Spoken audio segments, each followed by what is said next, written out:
Subscribe करंतु आम channel को आउ प्रेस करंतु बेल आइकन को जहा द्वारा लेटेस्ट वीडियो नोटिफिकेशन आपण मानकु सर्वप्रथमे मिल जिवो।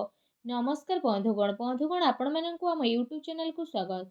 बंधुगण आज वीडियो रे जानिबा आगामी ए 15 दिन आपणकर किपरि कटिबो से विषय जानिबा, किंतु एहा पूर्वरु जदि चैनल रे नुआ करि आछंती तो चैनल को सब्सक्राइब करिनेबा सह पाखरे आसुथुबा बेल आइकन को क्लिक करंतु।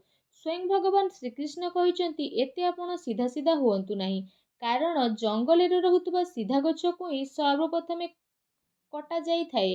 तेणु आपण एते भी साधा सीधा हुअंतु नाही, आउ तेढ़ा मेढ़ा गछ को सब बेले छाड़ी दिया जाई थाए।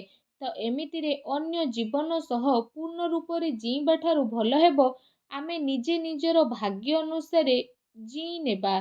शक्ति को अपमान से मानि थाए जे असत्य द्वारा लाभ प्राप्त करि थाए। नमस्कार बंधुगण, जय माँ लक्ष्मी। आपण समस्त को आम यूट्यूब चैनल को पुणी थरे आउ गोटे वीडियो को बहुत बहुत स्वागत। ओम गणेशाय नमो। आज आमे आपण माननकु कहिबु आगामी ए 15 दिन आपणकर किपरि साब्यस्त हेबो। आपणक पई सुविचार रहिछि। देखा जाउथुबा स्वप्न स्वप्न होई रहि जाई थाए जे पर्यंत व्यक्ति निजर झाड़ को बुहाई न थाए। जदि जीवन रे सफलता प्राप्त करिवार अछि तो परिश्रम आउ विश्वास आपण करिबा शिखि नियंतु, तेबे जे आपणकु सफलता मिलिबो। सफलता मिलिबा पई आपणकु बहुत परिश्रम करिबाकु पड़िबो। जदि आमे कहिबा ए 15 दिन रे स्थिति विषय आपण ए दिन रे निजर मनचाहा सफलता प्राप्त करिवे, ता सहित आर्थिक स्थिति रे सुधार मिलिबार जोग बनुछि। अटकी बा उलुझिथिबा पैसा मिलिबा कारणरू समय आपणक पई ए सब स्थिति रे अनुकूल रहिबो। विशेष भाବରେ पिलांकर पाठ पढ़ा आउ विवाह संबंधित गतिविधि रे खर्च आपणकर अधिक टिके होई पारे, सेथिपई भल स्थिति मध्य मिलिबो। ता सहित जदि फ्रेंड्स कहिबा पिलांकर किलकारी संबंधित कौनसी खुशी खबर मिलिबा कारणरू घरे खुशी भर वातावरण बनी जिवो। विशेष भाବରେ सरकारी कार्य जदि आपणकर चालुथुला तो ए सबु दिन रे कौनसी महत्वपूर्ण व्यक्तिंकर परामर्श आपणक सपक्ष रे मध्य जाई पारे। कौनसी धार्मिक स्थल रे जिबार स्थिति मध्य बनुछि। कौनसी भी कार्य करिबा द्वारा विवेक आउ धैर्यर सह काम करंतु, कारण भावना रे ने जाइथिबा निर्णय आपणक पई नुकसान होई पारे। जमीन जायदाद संबंधित सबु कागज करबाई करिबा समय रे लापरवाही आदु भी करंतु नाही, अन्यथा कौनसी प्रॉब्लम रे आपण फसी पारंती। विद्यार्थी को निजर पाठ पढ़ारे ध्यान केंद्रित करिबार आवश्यकता रहिछि। प्रॉपर्टी बिजनेस आपणकर फाइनल होई पारे, सावधान सह करंतु। ता सहित व्यवसायी पार्टी ए सबु अर्थात व्यापारिक गतिविधि आपणकर बहुत भल रहिबो। सरकारी चाकरी पेशा लोकंकु स्थान परिवर्तन संबंधित भल खबर मध्य मिलिबो। परिवार जनक सह भल समय को व्यतीत करिबारे आपणको बहुत ही खुशी अनुभव हेबो। प्रेम संबंध रे आपसिक सामंजस्यर स्थिति कारणरू आपणको खुशी अनुभव हेबो।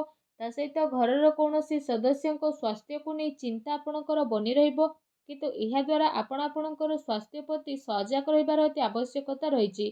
किछि कथा इच्छा विरोधी हेबा कारणरू दुख आपणकर बनी रहिबो, किंतु निजको ए सबु कथारू बाहर करिबा आपणक पई आसान मध्य होई पारे। ए दिनर व्यवहार आपण भावनात्मक रूप रे न करी निजर काम करिबा पई आपण ट्राई करि नियंतु। जेते अधिक मानसिक चिंतारे आपण रहिबे सेते कार्य को आपण करि परिबे नाही। तेणु मन को शांत रखंतु। काम सिलसिला रे कौनसी व्यक्तिंक सह कथावार्ता करिबा समय रे शब्दर उल्लंघन करंतु नाही, नचेत परे प्रॉब्लम रे पड़ी पारंती। रिलेशनशिप सह जड़ित कथा स्पष्ट रूप रे सामना को आसीबो। एहार निर्णय नेबा आपणक पई आसान रहिबो। कौनसी काम को करिबा पूर्वरु ता सह जड़ित इनफॉरमेशन जानिबा पई ट्राई करंतु। एहा द्वारा बहुत भल स्थिति बनिबो। आपणकर सम्मान बढ़िबो। माता पितांकर वरिष्ठ लोकंकर मान सम्मान मध्य आपणकर बढ़िबार अति आवश्यकता रहिछि। ता सहित तांको आशीर्वाद और सहयोग मध्य आपणको प्राप्त हेबो। अन्य ठारो अधिक आशा करिबा द्वारा निजर कार्य प्रणाली रे विश्वास करिबार आवश्यकता रहिछि। व्यावसायिक स्थिति रे कौनसी प्रभावशाली व्यक्तिंकर मार्गदर्शन आपणको पई सहायकर साब्यस्त हेबो। कहार परामर्श रे आपण आदौ भी फसंतु नाही। चाकरी पेशा व्यक्ति को बहुत भल भाବରେ निजर काम को करिवे। एहा द्वारा अधिकारींकर लाभ आपणको मिलिबो। पति पत्नींक भितरे मधुरपूर्ण समय रहिबो। अविवाहित लोकंक पई भल संपर्क मध्य आसी पारे। ତଥା ପରିସ୍ଥିତିରେ ନିଜକୁ ସନ୍ତୁଳିତ ଓ ମଜବୁତ ବନେଇକି ରଖିବା ଆପଣଙ୍କର ଆବଶ୍ୟକ ବା ଭାବନାତ୍ମକ ପ୍ରଭାବରେ ଆସିକି ସ୍ଥିତି ଆପଣଙ୍କ ପାଇଁ ବହୁତ ଭଲ ରହିବ। ତା ସହିତ ଯଦି ବିଶେଷ ଭାବରେ କହିବା ଆପଣଙ୍କର ନିର୍ଣ୍ଣୟ ଭଲରେ ଠିକ୍ ରହିବ, କିନ୍ତୁ ଭୁଲ ବୁଝାମଣା ଉତ୍ପନ୍ନ ମଧ୍ୟ ହୋଇପାରେ। କାମ ଦ୍ୱାରା ଆପଣଙ୍କୁ ପରିବର୍ତ୍ତନ ମଧ୍ୟ ଆସିପାରେ। ତା ସହିତ ଯଦି କହିବା ପାର୍ଟନରସିପ୍ରୁ ଦୂରେଇ ରହିବା କାରଣରୁ ଏକାପଣ ମଧ୍ୟ ଆପଣ ଅନୁଭବ କରିପାରନ୍ତି। ଯଦି ମହିଳାଙ୍କ ବିଷୟରେ କହିବା, ମହିଳାଙ୍କ ପାଇଁ ସ୍ଥିତି ବହୁତ ଭଲ ରହିବ। ପ୍ରେମ ଜୀବନ ବିଷୟରେ ଯଦି କହିବା, ତ ପ୍ରେମ ଜୀବନର ସ୍ଥିତି ଏସବୁ ଦିନରେ ଆପଣଙ୍କ ସପକ୍ଷରେ ଯିବ। ଆଉ ଏ ସମୟରେ ଆପଣ ଆପଣଙ୍କର ସବୁ କାର୍ଯ୍ୟକୁ ପୁରା ସମ୍ମାନର ସହ ପୁରା କରିବେ, ଯେଉଁ କାରଣ ପାଇଁ ପାର୍ଟନର ଜଣେ ଆଉ ଜଣଙ୍କର ମହତ୍ତ୍ୱକୁ ବୁଝିପାରିବେ। ତା ସହିତ ଏସବୁ ସ୍ଥିତି ଆପଣଙ୍କର ଆହୁରି ଅଧିକ ମଜବୁତ ମଧ୍ୟ ବନିଯିବ।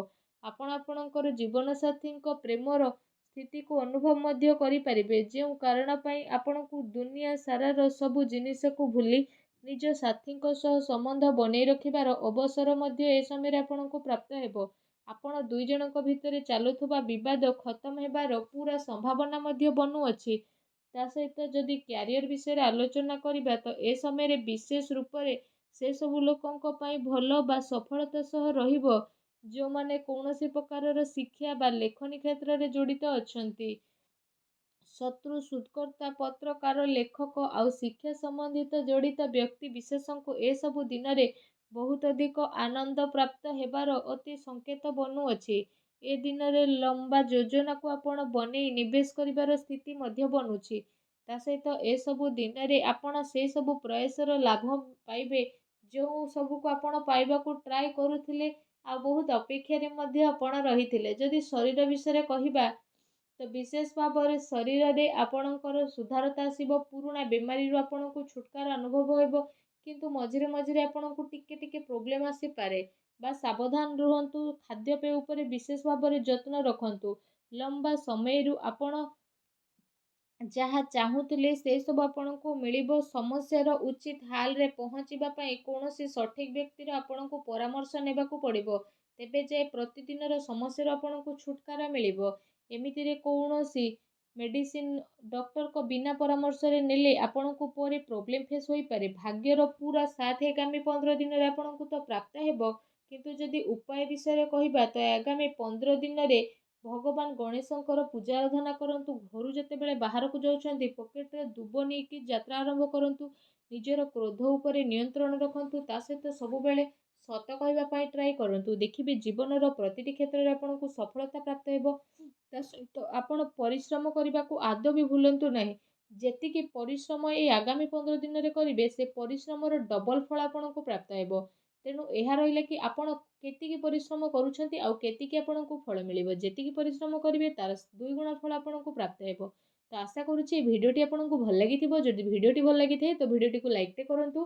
ଆଉ ଯଦି ଆପଣ ଚ୍ୟାନେଲରେ ନୂଆ କରି ଆସିଛନ୍ତି ତ ଚ୍ୟାନେଲକୁ ସବସ୍କ୍ରାଇବ୍ କରିନେବା ସହ ପାଖରେ ଆସୁଥିବା ବେଲ୍ ଆଇକନକୁ ବି କ୍ଲିକ୍ କରନ୍ତୁ। ଧନ୍ୟବାଦ।